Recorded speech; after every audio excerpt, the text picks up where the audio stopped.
We were told it's up to us as individuals to save the planet. Bring a reusable bottle, sort your recycling, buy the eco option. We were made to believe that our purchases are travel habits, and how well we rinse a yogurt pot to prepare it for recycling will decide the future of the planet. And yet, in this same reality, 71% of the global greenhouse emissions can be traced to 100 companies, just 100 companies, since 1988. Somewhere between these two facts, sustainability stopped being a solution and started to become a product.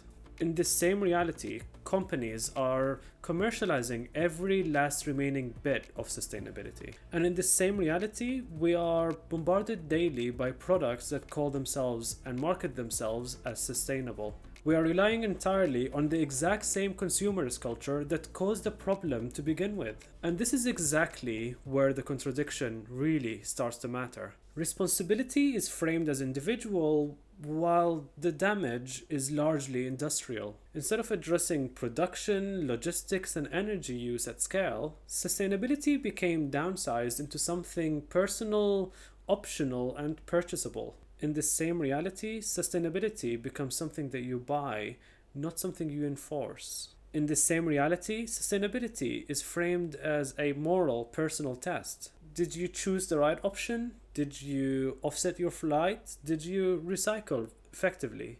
The burden systematically shifts from systems to individual, from regulations to behaviors. And this part is the most unfortunate one, the more complex the problem becomes, the less actions we are actually encouraged to take. Sustainability is unfortunately no longer commercialized as this thing when we need to look at how they are produced, how they are transported, and how they're disposed of. It's about making the consumer feel responsible for actions they almost have no control over. This framing is very convenient. It creates that appearance of progress without actually undertaking the structural change necessary. It keeps the conversation siloed into choice and not power. It keeps sustainability in the marketplace growing only by the money that's in your pocket. Reusable water bottles, tote bags, and secondhand clothing, none of these are the problem. The problem is when these solutions turn into collectibles. Plastic water bottles are notorious pollutants of the ocean, and that's why reusable water bottles are a sensible solution. Until they become lifestyle accessories. Collected, displayed, upgraded, discarded, and replaced. At that point, we're no longer reducing waste, we're just buying branded versions of it. Stanley, Awala, amongst others, so many others, are prime offenders in this. There are people genuinely displaying entire walls of reusable water bottles. Each one marketed as a sustainable choice. Do you see the irony? Each one requiring mining, manufacturing, packaging, global shipping, and eventually disposal. Do you see the irony? Companies like Era push this contradiction even further. A sustainable solution that depends on recurring plastic purchase defeats its own purpose. In this instance, the object is not inherently evil, but the behavior around it is. And this pattern does not stop at water bottles. Tote bags are not that different. Does anyone remember the Trader Joe's tote bag craze? That craze that made certain designs sell to upwards of $1,000 in Japan. Yeah, that one. Even though a typical tote bag needs to be used 52 times to offset the carbon emissions that a single-use plastic counterpart does, they are still in principle a sensible replacement. Let's say you use it more than 100 times, you already made a net positive. The problem is how they're actually used. Tote bags became upgradable fashion statements. And just like a wardrobe item, you don't just own one, you own many. So let's say, for example, you buy 10 tote bags. You would need to use them 520 times just to break even with plastic counterparts.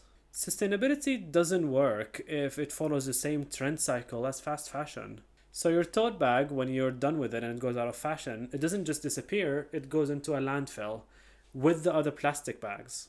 Look, our consumer culture is out of control. We know this. People queue for hours for a bear-shaped cup. They cause international shortages of a nut because of a chocolate filling.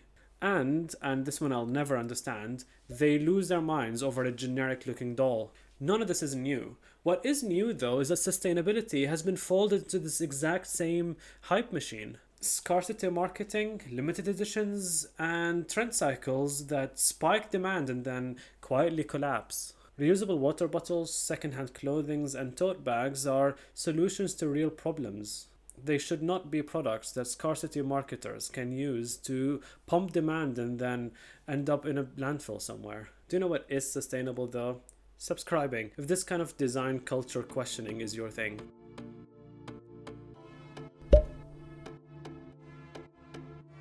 For years, sustainable design has been more systematically coded than actually structurally resolved. Houseplants, recycled fabrics, and plant-based textures are basically what it needed to call your space green.